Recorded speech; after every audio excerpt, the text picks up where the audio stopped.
সেদিন আমরা সকাল সকাল চলে গেছিলাম দক্ষিণেশ্বর মন্দিরে পুজো দেওয়ার জন্য। দক্ষিণেশ্বরে পুজো সেরেই আমরা চলে এলাম পাশেই আদ্যাপীঠ মন্দিরে। এই আদ্যাপীঠে আসা যায় দক্ষিণেশ্বর থেকে অটো বা টোটোতে। আদ্যাপীঠে আমরা এসেছিলাম মূলত প্রসাদ খাওয়ার জন্য, তবে এখানে পুজো দিয়েও মন্দির চত্বরে প্রসাদ কুপন নিতে পারেন।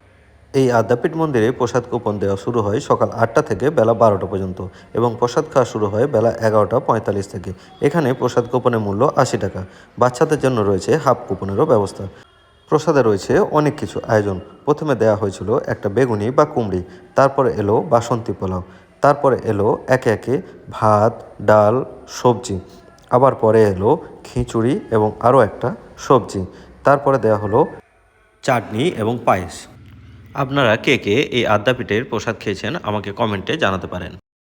যদি দক্ষিণেশ্বর মন্দির দর্শন ও পুজো করে তাহলে অবশ্যই আদ্যাপীঠে খেয়ে যাবেন। খাবার দাবার খুবই সুন্দর।